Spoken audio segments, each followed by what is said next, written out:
Good evening students. तो पिछले video में हमने आव्यूह का परिचय आप लोगों को कराया था और आज के वीडियो में हम आव्यूह से संबंधित प्रश्नों का हल देखेंगे। एनसीईआरटी की जो बुक आती है आपकी सरकारी वाली, उसके सारे क्वेश्चनों को सॉल्व करने की कोशिश करेंगे। तो चलिए वीडियो को स्टार्ट करते हैं। पहला प्रश्न है कि आव्यूह के लिए ज्ञात कीजिए आव्यूह की कोटि, अवयवों की संख्या, आव्यूह A13, A21, A33 और A24, A23। ठीक ना। तो ऐसे प्रश्नों को हम कैसे हल करेंगे? तो सबसे पहले हम पहले इसके प्रश्न को करते हैं कि पहला प्रश्न क्या कह रहा है, फिर हम आगे के प्रश्नों को देखेंगे। तो पहले प्रश्न में आव्यूह की कोटि पूछा जा रहा है। ठीक, तो आप सबको याद है कि आव्यूह की कोटि का हमने सूत्र बताया था कि आव्यूह की कोटि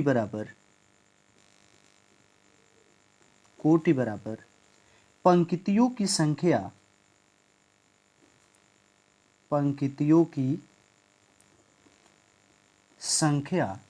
गुणे स्तंभों की संख्या।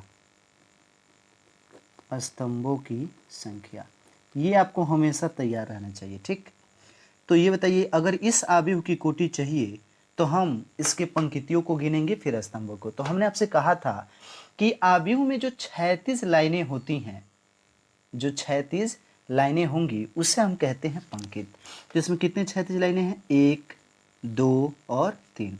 तो पंक्तियों की संख्या कितनी है? 3। अब है गुणे स्तंभों की संख्या, तो ये हो गया गुणे स्तंभों की संख्या। तो ये देखिए, पहला स्तंभ, दूसरा स्तंभ, तीसरा स्तंभ और ये चौथा स्तंभ, तो यहाँ लिख देंगे 4। तो इसका आव्यूह की जो कोटि होगी वह क्या हो जाएगा? 3 गुणे 4। इसी को हमने बताया भी था आप लोगों को कि कोटि को क्रम भी कहा जाता है। तो क्वेश्चन ये भी पूछ सकता था कि आव्यूह का क्रम क्या है। ठीक, अब देखिए दूसरे प्रश्न को देखते हैं। दूसरे प्रश्न में कहा है कि अवयवों की संख्या। तो आप लोग को याद है अवयवों की संख्या कैसे ज्ञात करते हैं? तो हमने कहा था कि पंक्तियों की संख्या तथा स्तंभों की संख्या का गुणनफल अवयवों की संख्या के बराबर होता है। तो अवयवों की संख्या बराबर हो जाएगा पंक्तियों की संख्या गुणे स्तंभों की संख्या। ठीक, तो पंक्तियों की संख्या कितनी थी? 3 और स्तंभों की संख्या 4। तो 3 चौके 12। कितने अवयव होंगे? 12। गिन के देख लेते हैं। 1, 2, 3, 4, 5, 6, 7, 8, 9, 10, 11 और 12। चलिए नेक्स्ट क्वेश्चन को देख लें। तीसरे प्रश्न में आपसे कहा गया है कि आव्यूह A13 और उसके बाद से A21, A33, A24 और A23 ज्ञात कीजिए। ठीक ना। देखिए, तो A13 को देखते हैं पहले। तो यहां हमने लिखा A13। A13 को आपको समझना होगा कि A13 से मतलब क्या है। A13 से मतलब है, एक यहाँ A दिया है, 1 है। 1 मतलब पहला पंक्ति, ये पंक्ति को व्यक्त करेगा और ये स्तंभ को। तो पहला पंक्ति और क्या? तीसरा स्तंभ। तो पहला पंक्ति ये है, ठीक, ये वाली, और तीसरा स्तंभ। तो पहला स्तंभ, दूसरा स्तंभ, तीसरा स्तंभ। तो तीसरा स्तंभ में क्या है? पहले पंक्ति में 19 से। अब देखिए दिया है A21। तो A21 माने दूसरी पंक्ति पहला स्तंभ। तो दूसरी पंक्ति में देखेंगे और पहला स्तंभ कितना हो जाएगा? 35। फिर दे दिया है आपका A33। A33 का मतलब अब आपको समझ में आ रहा होगा, तीसरी पंक्ति तीसरा स्तंभ। तो पहला पंक्ति, दूसरा पंक्ति, तीसरा पंक्ति। तो तीसरा स्तंभ यानी पहला, दूसरा, तीसरा, -5। फिर आपका दे दिया है A24। 24 मतलब दूसरी पंक्ति चौथा स्तंभ। तो दूसरी पंक्ति बने पहला पंक्ति, ये हो गया दूसरा पंक्ति, और चौथा स्तंभ बने पहला स्तंभ, दूसरा स्तंभ, तीसरा स्तंभ, चौथा स्तंभ। कितना हो जाएगा? 12। अब अगला क्वेश्चन है A23 यानी दूसरी पंक्ति और कौवा तीसरा स्तंभ। तो देखिए पहला पंक्ति ये है तो ये दूसरी पंक्ति होगा, तीसरा स्तंभ ना पहला स्तंभ, दूसरा स्तंभ और तीसरा। कितना हो जाएगा आपका? 5/2। ये आंसर होंगे। ठीक, अब हम नेक्स्ट क्वेश्चन को देखेंगे। चलिए नेक्स्ट प्रश्न है कि यदि किसी आव्यूह में 24 अवयव हैं तो उसकी संभव कोटियां क्या हैं? हमें कोटि ज्ञात करना है। फिर इसी क्वेश्चन में कहा है कि यदि इसमें 13 अवयव हों तो कोटियां क्या होंगी? तो सबसे पहले देखिए, हम पहले प्रश्न को पहले हल करेंगे। पहला प्रश्न कहाँ तक है? यदि किसी आव्यूह में 24 अवयव हैं तो इसकी संभव कोटियां क्या है? अब देखिए ध्यान से, पंक्तियों की संख्या को यदि m से व्यक्त किया जाए और स्तंभों की संख्या को n से, तो ये जो m गुणे n होता है वह अवयव की कोटि होता है, जबकि इसका जो गुणनफल होगा जिससे आप mn लिख सकते हैं वह अवयवों की संख्या होती है। तो अगर ये 24 आपकी क्या है, अवयव हैं, तो इसका मतलब ये है कि इसे हम पंक्ति और स्तंभ के रूप में, गुणन के रूप में लिखेंगे तो हमें 24 प्राप्त होना चाहिए। तो जो आपका होगा संभव जो कोटियाँ होंगी वह गुणनखंड रूप में लिखेंगे। तो संभव कोटियाँ देखिए कैसे आप लिख सकते हैं, क्या क्या संभव है। पहली क्या हो सकती है कि एक पंक्ति हो और 24 क्या हो जाए स्तंभ, तो 1 गुणे 24 क्या हो गया, 24 अवयव की संख्या बराबर हो रही है। दूसरा क्या हो सकता है, 2 पंक्ति हो और 12 स्तंभ हो, तभी तो 12 दूने 24 हो जाएगा, ठीक। या 3 हो सकता है, 8 हो सकता है, 4 हो सकता है, 6 हो सकता है। अब देखिए यहाँ तक तो हम आ गए। अब इसी को उलट के लिखिए, जैसे देखिए 1 गुणे 24 तो 24 होगा, 2 गुणे 12 24, 3 अठे 24, 4 छके 24। अब इसी को उलट दीजिए, 6 गुणे 4 भी तो हो सकता है, यानी 6 पंक्ति हो सकती हैं और 4 स्तंभ हो सकते हैं। या 8 गुणे 3 भी तो हो सकता है, यानी कि 8 पंक्तियाँ हो सकती हैं और 3 स्तंभ हो सकते हैं। या ये भी संभव है कि 12 आपकी पंक्तियाँ हो जाएं और 2 स्तंभ हो जाएं, या 24 पंक्तियाँ हो जाएं और 1 स्तंभ हो जाएं। तो संभव कोटियों की संख्या कितनी है, देखिए 1 2 3 4 5 6 7 8। तो संभव कोटियों की संख्या कितनी होगी, 8। तो संभव कोटियों की संख्या बराबर कितना, 8। अब यहाँ देखिए दूसरा भी प्रश्न इसमें जो किया है कि यदि अवयवों की संख्या 13 हो तो कोटियाँ क्या होंगी। दो चीजें ध्यान रखिएगा, अविभाज्य जितने भी आपके अवयव होंगे, अवयवों की संख्या जितने भी अवयव अविभाज्य हों, जैसे आपका क्या हो जाए, आपका 2 हो सकता है, 3 हो सकता है, 5 है, 7 है आपका, तो इस तरह के 7 हैं, 11 हैं, 13 है, 17 है। तो ऐसे अगर अवयव अगर मिल रहे हों तो याद रखिएगा, ऐसे अगर अवयव की संख्या हो तो उसकी 2 ही कोटियाँ संभव होती हैं। एक, या तो 1 पंक्ति हो और 13 स्तंभ हो जाए, या 13 पंक्ति हो और 1 स्तंभ हो जाए। तो यहाँ हम लिखेंगे संभव कोटियाँ, संभव कोटियाँ। तो संभव कोटियाँ पहला क्या होगा, 1 पंक्ति 13 स्तंभ, या 13 पंक्ति 1 स्तंभ।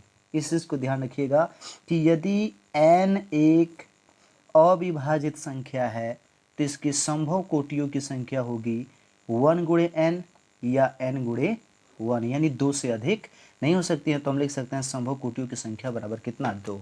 समझ में आ गया होगा। नेक्स्ट को देखते हैं। चलिए तो तीसरे प्रश्न को हम देखते हैं। तीसरा प्रश्न है कि यदि किसी आव्यूह में 18 अवयव हैं तो संभव कोटियाँ क्या हैं। यदि 5 अवयव हो तो क्या होगा। ये तो दूसरा जो प्रश्न था आपका, ठीक है, सेम वैसा ही क्वेश्चन है। तो इसको समझना और भी आपके लिए क्या हो जाएगा, आसान हो जाएगा। इसको देखिए, यहाँ पे हमने आपको क्या बताया था, 18 अवयव हैं, ठीक। इसका हम क्या कर लेंगे, गुणनखंड किस किस से कट रहा है। तो ये किससे कटेगा, 1 से कटेगा, 2 से कटेगा, 3 से कटेगा, 4 से नहीं कटेगा, 5 से नहीं कटेगा, 6 से कटेगा, 7 से नहीं कटेगा, 8 से नहीं कटेगा, 9 से कटेगा, ठीक। अब इसी को किस क्रम में लिखना है उसे देखिए। तो ये देखिए संभव कोटियाँ, संभव कोटियाँ लिखने का तरीका आपको मालूम है। या तो 1 पंक्ति, तो 1 का गुणा कितने से कराया जाए कि 18 आ जाए, तो 1 गुणे 18 18। 2 से भी कटने वाला था, 2 गुणे 9 18। फिर 3 गुणे 6 18, 4 से नहीं कटेगा, 5 से नहीं कटेगा, 6 गुणे 3 उल्टा लिख लीजिए, फिर इसी को उल्टा लिखिए, 9 गुणे 2, और फिर 18 गुणे 1। ये संभव कोटियाँ होंगी। और संभव कोटियों की संख्या कितनी है, 1 2 3 4 5 और 6।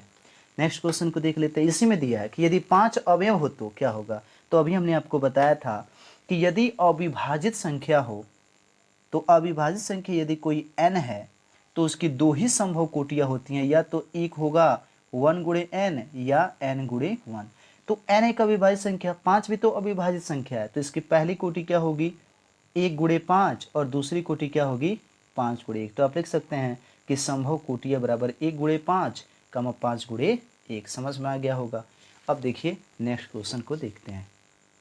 तो चौथा प्रश्न है कि 1 2 गुणे 2 आव्यूह ए बराबर ए आई जे, आई का मतलब आप लोग समझ रहे होंगे पंक्तियों की संख्या और जे मतलब स्तंभों की संख्या की रचना कीजिए जिसके अवयव निम्नलिखित प्रकार से प्रदत्त है। इसे व्यापक रूप भी कहा जाता है। जैसे ए आई जे बराबर आई प्लस जे का होल स्क्वायर बाई 2 है, फिर ए आई जे बराबर आई बाई जे है, और तीसरा है ए आई जे आई प्लस 2 जे का होल स्क्वायर बाई 2। अगर आप एक बना लेते हैं तो दूसरा और तीसरा भी आसानी से बना सकते हैं।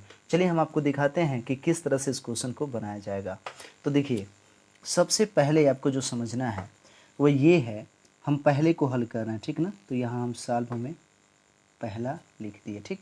सॉल्व करते समय पहले प्रश्न को एक बार समझ लीजिए। 1 2 गुणे 2, 2 गुणे मतलब 2 गुणे 2 मतलब ऐसा एक आव्यूह की आपको रचना करनी है जिसकी कोटि क्या है 2 गुणे 2 है, यानी 2 पंक्ति होंगे और 2 स्तंभ। तो सबसे पहले तो आप एक ऐसा आव्यूह मान लीजिए कि उसमें 2 पंक्ति हो और 2 स्तंभ, यानी उसकी कोटि 2 गुणे 2 है।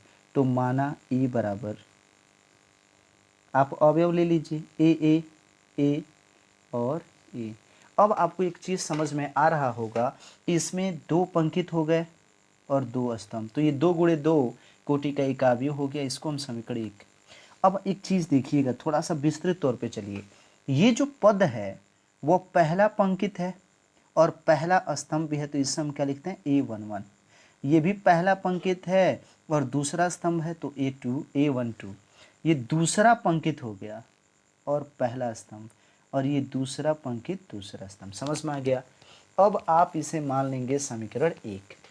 हमें क्या करना है कि इस व्यापक पद की सहायता से A11 का मान ज्ञात करेंगे, फिर A12 का मान ज्ञात करेंगे, फिर A21 का मान ज्ञात करेंगे, A22 का मान ज्ञात करेंगे, और समीकरण 1 में क्या कर देंगे पुट कर देंगे। जो आएगा वही आपका आंसर होगा। चलिए देखते हैं क्वेश्चन को।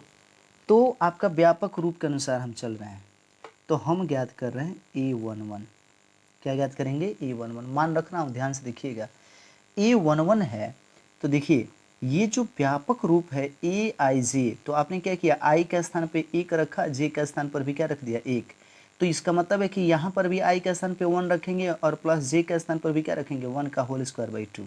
देखिए आई के स्थान पे कितना 1, जे का स्थान पर कितना 1, और 1 प्लस 1 का वर्ग बाई 2। तो 1 1 2, 2 का वर्ग 4, 4 बटा 2, तो बराबर कितना आ गया 2। समझ में आया होगा। A11 कितना है 2।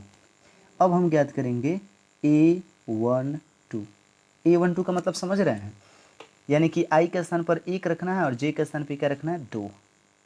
तो ये हो गया 1 और जे के स्थान पर हम रखेंगे 2 का होल स्क्वायर और बटा 2। तो 1 प्लस 2 कितना हो जाएगा 3, 3 का वर्ग 9, 9 बटा 2। चलिए इसका नेक्स्ट देखते हैं। A21 देखिए, 21 मतलब समझ रहे हैं ना, आई मतलब 2 और जे मतलब 1, तो 2 प्लस 1 का होल स्क्वायर बाई 2। तो 2 1 3, 3 का वर्ग 9, 9 बटा 2 ये भी होगा। फिर A22 समझ रहे हैं, आई का मान 2, जे का मान 2, तो मान रखिए आई का मान 2, जे का मान 2 का वर्ग और बटा 2। तो 2 2 4, 4 का वर्ग 16 और 16 बटा 2 बराबर 8। अब ये जो A11, A12, A21, A22 का मान दे दिया गया है, जो आपने प्राप्त कर लिया, उससे समीकरण में क्या करिए पुट कर दीजिए। तो लिखिएगा समीकरण 1 में मान रखने पर, वीडियो ना समझ में आ रहा हो तो जरूर आप प्रश्न पूछ सकते हैं कमेंट बॉक्स में। A बराबर मान रखिए A11 की वैल्यू कितना आई थी 2, तो रख लेंगे। A12 की वैल्यू कितना आया था 9 बटा 2, तो रख लेंगे। अब बताइए A21 का मान कितना आया था 9 बटा 2, रख लेंगे। A22 का मान कितना आया है 8, तो रख लेंगे, और यही आपका आव्यूह होगा। समझ में आ गया। चलिए एक और क्वेश्चन आपको बता करके फिर नेक्स्ट क्वेश्चन दिखाएंगे। तो हमें विश्वास है कि दूसरा प्रश्न तो आसान है, आप आसानी से बना सकते हैं। हम तीसरे को बता रहे हैं। तीसरे का जो व्यापक पद दे दिया है ए आई जे बराबर आई प्लस 2 जे का होल स्क्वायर बाई 2। तो इसके लिए भी तो आप एक अवयव मानेंगे ए, और आप तो जान गए हैं कि 2 गुणे 2 कोटि का चाहिए, तो ये 2 गुणे 2 कोटि का होगा, जिसमें कितने 2 पंक्तियाँ होंगी और 2 स्तंभ होंगे। इसे A11 लिखा जाएगा, इसे A12 लिखा जाएगा, इसे A21 लिखा जाएगा, और ये हो जाएगा A22। ठीक, फिर इन मानों को हमें प्राप्त करना है, इसे हम समीकरण 1 मान लेंगे। तो अब आप क्या करिए कि A11 ज्ञात करिए। तो A11 का मतलब समझ रहे होंगे आप लोग। A11 मतलब I के स्थान पर 1 रखना है, J के स्थान पर भी 1 रखना है। तो I मतलब 1 प्लस 2 इंटू J मतलब भी 1 का होल वर्ग बाई कितना हो जाएगा 2 बराबर 2 एकम 2 1 3 3 का वर्ग 9 आप बटा 2। यहाँ आपको क्या याद करना है A12, ध्यान दीजिएगा। I मतलब 1, J मतलब 2, तो 1 प्लस 2 गुणे 2 का होल स्क्वायर बाई 2। तो बताइए 2 का वर्ग 2 दूनी 4 प्लस 1 5, 5 का वर्ग 25 और बटा कितना हो गया 2। फिर आपको क्या याद करना है A21। ठीक, यानी I के स्थान पे 2, J के स्थान पर 1, तो 2 प्लस 2 गुणे J के स्थान पर 1 रखेंगे का होल स्क्वायर और बटा 2 बराबर 2 एकम 2 और 2 4, 4 का वर्ग 16, 16 बटा 2 बराबर कितना हो जाएगा 8। अब आप ज्ञात करेंगे A22। तो 22 का मतलब समझ रहे हैं ना, I के स्थान पे 2 रखना है और J के स्थान पे भी 2, तो 2 प्लस 2 गुणे J का स्थान पे 2 का वर्ग और बटा 2। तो A22 बराबर देख लीजिए 2 दूनी 4, 4 2 6, 6 का वर्ग 36 बटा कितना 2, तो 36 में से 2 से भाग देंगे तो कितना हो जाएगा 18। तो अब आप समीकरण 1 में मान रख लीजिए, तो लिखेंगे क्या, समीकरण 1 में मान रखने पर तो A बराबर क्या हो जाएगा, A11 की वैल्यू कितनी आई थी भाई 9 बटा 2, A12 की वैल्यू 25, जो जिसका मान है वहीं रखिएगा भाई। A21 की वैल्यू कितनी है 8 और A22 की वैल्यू कितनी है 18। समझ में आ गया होगा। चलिए नेक्स्ट प्रश्न है 5 नंबर कि एक 3 गुणे 4 अवयव की रचना कीजिए जिसके अवयव निम्नलिखित प्रकार के हैं। और पहला दिया है EIJ बराबर 1/2 माइनस 3I प्लस जे, और वही आप दूसरा क्वेश्चन अपने किताब में देखिएगा तो दूसरा क्वेश्चन है EIJ बराबर 2I माइनस जे।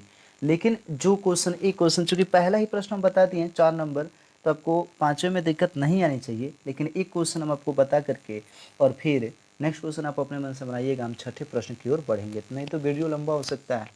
चलिए देखते हैं, सॉल्व करिएगा, अब तेज़ी से पढ़िए। तो AIJ बराबर 1/2 माइनस 3I प्लस जे है। आप समझ गए होंगे कि 3 गुणे 4 अवयव की रचना करनी है, यानी कि एक ऐसा अवयव हम बनाएंगे या मानेंगे जिसकी कोटि कितनी होगी 3 गुणे 4, जिसमें 3 पंक्तियाँ होंगी और 4 स्तंभ होंगे। तो हम मान लेंगे कि माना A बराबर कितनी पंक्तियाँ हैं 3 और कितने स्तंभ हैं 4। तो देखिए A A A A, ये A फिर इसे भी A, कोई ज़रूरी नहीं कि आप A ही मानेंगे, आप दूसरा कोई भी मान सकते हैं। ये क्या होगा A11 होगा, ये क्या होगा A12 होगा, ये A13 और A4। समझ रहे हैं ना, पहला पंक्ति पहला स्तंभ, पहला पंक्ति दूसरा स्तंभ, पहला पंक्ति तीसरा स्तंभ, पहला पंक्ति चौथा स्तंभ। ये क्या है दूसरा पंक्ति है, तो 2 पहला स्तंभ, दूसरा पंक्ति दूसरा स्तंभ, दूसरा पंक्ति तीसरा स्तंभ और दूसरा पंक्ति चौथा स्तंभ। तीसरा पंक्ति है ये, तीसरा पंक्ति पहला स्तंभ, तीसरा पंक्ति दूसरा स्तंभ, तीसरा पंक्ति तीसरा स्तंभ और तीसरा पंक्ति चौथा स्तंभ। समझ में आ गया होगा सबको। अब हमें क्या करना है, हम इसको समीकरण 1 मान लेंगे, और जैसा कि पहले प्रश्न में आप करते आए हैं, A11 ज्ञात करिए, A12 ज्ञात करिए, A13 ज्ञात करिए, A14 ज्ञात करिए और आसानी से इस मान को आप हल कर लेंगे। चलिए ध्यान दीजिएगा, तो A11 तेजी से मैं करूँगा। A11 एक को थोड़ा आसानी से बता दें, पहले देख लीजिए 1/2 माइनस 3, A11 मैंने I का स्थान पर रखना है 1 और J का स्थान पर भी 1 बराबर। देखिए -3 एकम 3 -3 और प्लस 1 -2 होगा, लेकिन अगर इसका निरपेक्ष मान है तो ये माइनस भी होगा, तो ये क्या हो जाएगा प्लस। तो ये देखिए -2 तो आ रहा है इसको हल करने पे, लेकिन इसका निरपेक्ष मान लेंगे तो ये प्लस में होगा, और 2 से 1/2 गुणे 2, 2 से 2 कट जाएगा तो कितना आया 1। स्थान कम है और वीडियो थोड़ा छोटा बनाना है, तो देखते चलिए। A12 मतलब फिर 1/2 रखिए, -3।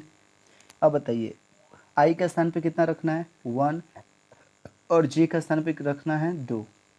-3 एकम 3 और +2, तो -3 + 2 बराबर -1, लेकिन निरपेक्ष मान है तो प्लस हो जाएगा, तो ये हो जाएगा 1 में 1/2 से गुणा कर देंगे तो कितना आएगा, 1/2। अब हम ज्ञात करेंगे A13, 1/2 लिख लीजिए। अब आप समझिए गए होंगे, -3, I का स्थान पर 1 और J का स्थान पे कितना रखना है, 3, बराबर -3 एकम -3 और +3 हो गया, तो -3 + 3 भाई समझ रहे होंगे 0 हो जाएगा, और 1/2 से गुणा कराएंगे संपूर्ण 0। फिर ज्ञात करेंगे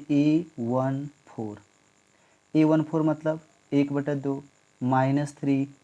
बताइए तो I का स्थान पे कितना है, 1, और J का स्थान पे कितना है, 4।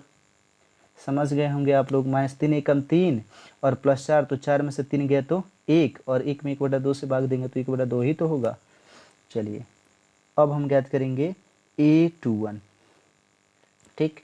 तो A21 बराबर क्या होगा, 1/2, आपको I का स्थान पे इस बार कितना रखना है, 2, तो -3 × 2, और J का स्थान पर रखना है 1, तो ये हो जाएगा बराबर, देख लीजिएगा, -3 दूनी 6 और +1, तो -6 मैं यहाँ दिखा पर जरूर रहा हूँ, आप लोग मत लिखिएगा। -6 + 1 कितना होगा, -5, और -5 आप जानते हैं निरपेक्ष है तो +5 हो जाएगा, और 5 में गुणा करना है 1/2 से, तो 5 बटा कितना हो जाएगा, 2। समझ में आ गया।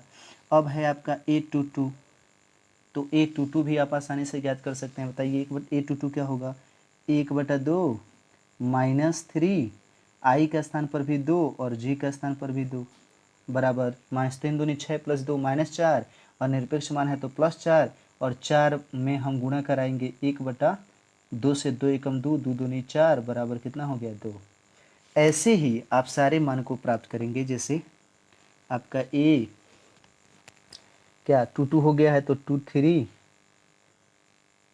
तो इसी प्रकार हम A23, A24, A31, A32, A33 और A34 को क्या कर लेंगे, ज्ञात कर लेंगे। फिर आप क्या करिएगा कि जो समीकरण A का आप मान रखे हैं कि A बराबर इतना, उस पर A11 का स्थान पर A11 का, A12 का स्थान पर A12 का, और A13 का स्थान पर A13 का, A14 का स्थान पर मान रख दीजिएगा। जो आएगा वही आवी होगा, तो हम मान रख देते हैं। आपका A बराबर आपका हो जाएगा, मान रख रहे हैं भाई समीकरण 1 में, तो A11 कितना है, A11 आया था आपका 1, A12 कितना आया था, 1/2, A13 कितना आया था, 0, A14 कितना आया था, 1/2, आप लोग मिलाते रहिएगा। अब आपका A21 कितना आया था, 5/2, A22 कितना आया था, शायद 2 आया था, A22 कितना आया था, 2 आया था। A23 कितना आया था, तो A23 आया था आपका 3/2, तो A24 कितना आया था, 1 आया है। A31 कितना आया है, 4 आया है, और A31 तो हो गया। A32 कितना आया है, 7/2, और A33 कितना आया है, 3 ही आया है, और A34 कितना आया है, 5/2, और यही आपका क्या हो जाएगा, आंसर। नेक्स्ट क्वेश्चन आप अपने मन से बना लेंगे। इस क्वेश्चन को पढ़ते हैं जो तुलनात्मक प्रश्न है। चलिए, तो छठा प्रश्न है कि निम्नलिखित समीकरण से x, y व z के मान ज्ञात कीजिए। और पहला ही प्रश्न दे दिया है कि 4, 3, x और ये 5 है, y, z और 1, 5, ठीक। अब देखिए ध्यान से इस प्रश्न को हम समझेंगे। आपको याद होगा हमने आपको आव्यूहों की समानता टॉपिक पढ़ाया था। अगर आप इस वीडियो को पहले देख रहे हैं तो इसके पहले एक वीडियो हमने दिया है जिसका लिंक हम आपको डिस्क्रिप्शन बॉक्स में दे देंगे, और वहां से आप जो आव्यूह का परिचय नाम का वीडियो बनाया हमने उसे ज़रूर देख लीजिएगा। तो जब हमने आव्यूहों का समानता आपको बताया था तो हमने कहा था कि एक ऐसा आव्यूह यानी ऐसे दो आव्यूह जिनकी कोटियाँ समान हों और वह आपस में बराबर हों तो उनके अवयव भी आपस में क्या होते हैं, बराबर होते हैं। जैसे ये पहला वाला आव्यूह है तो इसमें एक पंक्तित और ये 2 पंक्तित, तो 2 पंक्तित हैं और 2 स्तंभ है तो इसकी कोटि कितना होगी, 2 × 2। इसका भी आपका 2 पंक्तित हैं और 2 स्तंभ हैं तो इसके भी कोटि कितने हैं, 2 × 2, और दोनों के परिमाण आपस में बराबर हैं तो जाहिर सी बात है कि इसका अवयव इसके अवयव के बराबर होगा। यानी ये जो 4 है इसका A11, इसे A11 पढ़ते हैं नाम, और इसका जो A11 होगा आपस में बराबर होगा। तो हम तुलना करके पढ़ेंगे, तो लिखेंगे तुलना करने पर। ये तो बहुत आसान हो जाएगा, इसके बाद वाला देखेंगे हम, तुलना करने पर। अब देखिए इसका A11 इसके A11 के बराबर होगा, तो 4 किसके बराबर हो जाएगा, y, यानी y का मान कितना आ गया 4। ठीक, 3 किसके बराबर हो जाएगा, z के। ठीक, तो 3 का मान कितना है, मैंने z का मान कितना है 3। और ये x किसके बराबर होगा 1 के, और 5 तो 5 है, ये समझ में आ गया। यानी x का मान 1 होगा, y का मान 4 होगा और z का मान 3 होगा। समझ में आया। अब देखिए ये तो बहुत आसान था, लेकिन अब हम क्या कर रहे हैं कि दूसरे क्वेश्चन को पढ़ते हैं। दूसरा जो इसमें प्रश्न है, आप अपने किताब में देखते रहिएगा। दूसरा जो प्रश्न है वह है x प्लस वाई, फिर 2, 5 प्लस z, और ये है एक्स वाई, फिर आपका हो जाएगा बराबर है 6, 2, 5 और 8। बहुत बढ़िया क्वेश्चन है, ध्यान दीजिएगा, आपको समझ में आएगा, इसमें कोई दिक्कत नहीं होगी। तो इस प्रश्न को यदि हम देखें, ठीक, तो आप समझ गए होंगे कि इसका भी कोटि 2 गुणे 2 है और इसका भी कोटि कितना है 2 गुणे 2 है। ठीक है, कोटि के बारे में आप जानते हैं, आव्यूह की कोटि बराबर होता है पंक्तियों की संख्या गुणे स्तंभों की संख्या। तो अगर कोटियाँ समान हैं और इसके मान भी आपस में बराबर हैं, तो निस्संदेह इसके अवयव भी आपस में बराबर होंगे। तो इसका जो x प्लस वाई होगा किसके बराबर होगा 6 के। तो हम यहाँ पे क्या कर लें, x प्लस वाई बराबर 6। आप चाहें तो इसको समीकरण मान सकते हैं, ठीक ना, मैं अलग अलग लिख रहा हूँ। दूसरा क्या होगा समीकरण, 2 के बराबर हो जाएगा, और ये होगा 5 प्लस जेड बराबर 5। ये 2 समीकरण हो गए, इसको आप समीकरण 2 मान लीजिएगा। और फिर एक्स वाई बराबर कितना दे दिया है 8। हल कैसे करेंगे तो उसे देखिए, 5 प्लस जेड बराबर 5 है, तो जेड बराबर कितना हो जाएगा 5 माइनस 5, तो जेड बराबर 0। पहले आपको समझ में आया कि जेड का मान कितना हो जाएगा 0। ठीक, अब देखिए, अब ये है कि x प्लस वाई बराबर 6 है और एक्स वाई बराबर कितना है 8। हल कैसे करेंगे, यहाँ से आप किसी या तो x का मान प्राप्त कर लीजिए y के पदों में, या y का मान x के पदों में प्राप्त कर लीजिए, फिर इस वाले समीकरण में पुट करके हल करिएगा, जो आएगा वही आंसर होगा। तो अब देखिए, जैसे मान लीजिए कि x हम रखते हैं और y को भेजते हैं, तो ये क्या हो जाएगा 6 माइनस वाई। एक्स बराबर कितना हो जाएगा 6 माइनस वाई। तो क्या मैं इस x का स्थान पर 6 माइनस वाई लिख लूँ, समझिएगा आप लोग, और ये इंटू वाई है तो y। फिर समझ लीजिए, x का स्थान पे हमने रखा 6 माइनस वाई, और फिर y था तो y हो गया बराबर 8। 6 का गुणा y से होगा तो 6y, माइनस वाई का गुणा y से तो y स्क्वायर, और बराबर कितना है 8। अब आप इसको हल करिए, इसको इधर भेजिए, प्लस में y स्क्वायर, माइनस में 6y हो जाएगा, और पहले से 8 है तो प्लस में 8। समझते ही होंगे आप लोग कि यहाँ पे जोड़ करके 6 लाना है और गुणा करके 8, तो गुणनखंड कर लीजिए y स्क्वायर। आप समझिए गए होंगे कि 4y माइनस 2y, 6y हो जाएगा, प्लस 8 बराबर 0। y को हम कर लेंगे कामन, तो y माइनस 4, या माइनस 2 को कामन इसमें करेंगे तो फिर y माइनस 4 बराबर 0। y माइनस 4 को कर लीजिए कामन, तो y माइनस क्या बचेगा 2 बराबर 0। अगर अब यहाँ पे आप y माइनस 4 बराबर 0 मानते हैं, तो y का मान क्या आएगा 4, और यदि y माइनस 2 बराबर 0 मानते हैं तो y बराबर 2। अब देखिए, तो अब इसी मान को आप इसमें किसमें, इस वाले समीकरण में पुट कर देंगे, तो आसानी से x का मान ज्ञात कर लेंगे। तो लिखेंगे कि y बराबर 4 रखने पर, तो x बराबर हो जाएगा 6 माइनस वाई का स्थान पे 4, तो x बराबर कितना आ जाएगा 2। यह अगर y बराबर 2 रखते हैं, ठीक, y बराबर क्या रखेंगे 2, तो यहाँ देखिए, तो x बराबर हो जाएगा 6 माइनस 2 बराबर 4। समझ रहे हैं ना, यानी कि अगर x का मान 2 रखेंगे तो y का मान 4 होगा, या y का मान 4 रखेंगे तो कह रहे हैं x का मान 4 रखेंगे तो y का मान 2 होगा। समझ में आया। तो क्या मान होंगे, x का मान 2, तो y का मान 4, और z का मान आपको 0 दे दिया गया है, यही आंसर होगा। ये भी हो सकता है कि y का मान हम 2 रख लें, तो x का मान 2 आए, x का मान 4 आएगा, और z बराबर 0। समझ में आ गया होगा। चलिए, तो इसका थर्ड वाला भी हम प्रश्न आपको बता दे रहे हैं ताकि आपको समझ में आ जाए और उसके बाद से आगे पढ़ा जाएगा, ठीक ना। तो सॉल्व करते हैं थर्ड वाले को। ये समानता से संबंधित प्रश्न है, आप समझ गए। पहले इसका हम कोटि समझ लेंगे। तो एक पंक्ति, दो पंक्ति, तीन पंक्ति है। इसमें कितने स्तंभ हैं भाई? प्लस से जुड़े हैं, ये नहीं कि आप 1 2 3 गिन लीजिएगा। प्लस से जुड़े हैं तो ये एक ही होगा। तो इसमें एक स्तंभ है, 3 गुणे एक। इसमें भी आपके 3 पंक्ति एक स्तंभ, यानी कोटियाँ समान हैं और इसके परिमाण समान है। तो जाहिर सी बात है कि ये जो आव्यूह के पद होंगे वह भी आपस में बराबर होंगे। यानी जो तुलना करेंगे, लिखेंगे तुलना करने पर x + y + z बराबर कितना हो जाएगा? 9। ये पहला समीकरण आप मान सकते हैं, ठीक। दूसरा समीकरण क्या होगा? x + z बराबर 5, ठीक।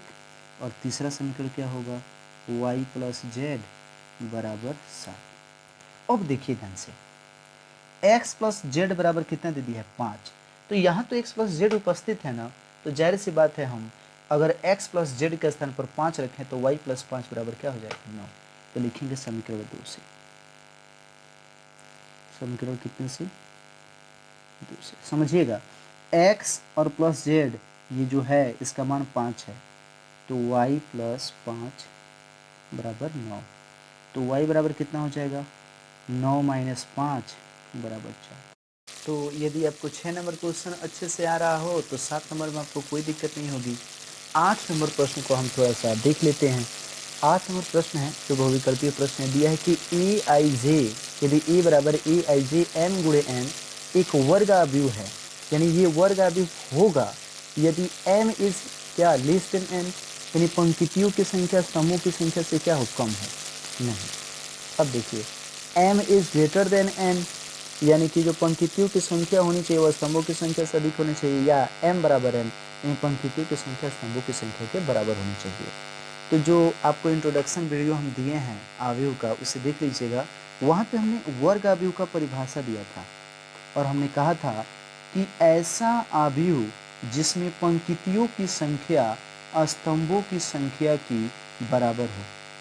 पंक्तियों की संख्या बराबर स्तंभों की संख्या, तो वह आपका कहलाता है वर्ग आव्यूह। तो क्या हो जाएगा? पंक्तियों की संख्या m है, स्तंभों की संख्या n, तो क्या सही होगा? m बराबर n। तो विकल्प संख्या जो थर्ड है वह सही हो जाएगा। तो समानता के नियम से आप 9 नंबर क्वेश्चन को आसानी से बना सकते हैं। 9 नंबर प्रश्न में हमने आपको 9 नंबर कर रहे हैं, इसके पहले समानता से संबंधित जितने भी प्रश्न दिए थे, तो आप समानता वाला प्रमेय जो है, यानी कि आप तुलनात्मक तरीके से करके और 9 नंबर को आसानी से बनाएंगे और उसकी सहायता से आप आसानी से x और y का मान ज्ञात कर सकते हैं। लेकिन अब जो 10 नंबर क्वेश्चन है थोड़ा सा अलग टाइप का क्वेश्चन है, इसे समझने की जरूरत है।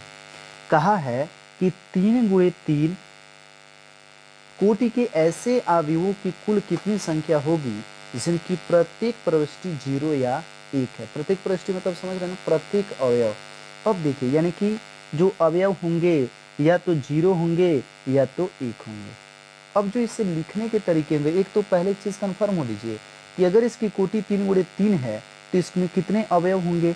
तो अवयवों की जो संख्या होगी वह होगी 3 × 3 बराबर 9। तो अवयवों की संख्या हो जाएगी 9 होंगी।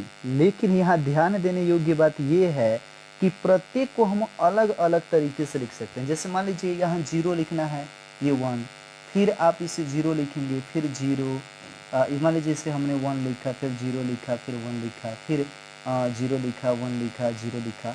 लेकिन ये भी तो इसमें है कि आप इसको चेंज भी कर सकते हैं। इस 0 के स्थान पे आप 1 भी लिख सकते हैं, या इस 1 के स्थान पे आप 0 लिख सकते हैं, या इस 0 के स्थान पर 1 लिख सकते हैं। इस तरीके से आपको चेंज भी करना है, यानी या तो 0 भी हो सकता है, 1 भी हो सकता है। ऐसे में आप अगर गुणज सिद्धांत से देखें तो गुणज सिद्धांत से आप देखेंगे तो जो अवयवों की कुल संख्या होगी वह इसे 2 तरीके से लिख रहे हैं, और 3 × 3 कोटि के हैं, यानी कि 9 अवयव हैं, तो 2 का पावर 9 हो जाएगा। और फिर 2 का पावर 9 का मतलब होता है कि 2 × 2 × 2 × 2 कितनी बार? 9 बार। गिन लीजिए, तो ये हो जाएगा 9 बार। अब आप इसको देखिए कितने इसका हल होगा, 2 का पावर 9 बराबर हो जाएगा 2 दूनी 4 दूनी 8 दूनी 16 दूनी 32 दूनी 64 दूनी 128 128 दूनी आपका हो जाएगा 256 और 256 दूनी 512, यानी कितने अवयव बनाए जा सकते हैं, 512 अवयव बनाए जा सकते हैं। यहीं पर आपका चैप्टर समाप्त होता है। नेक्स्ट चैप्टर के साथ जल्दी मिलेंगे। धन्यवाद।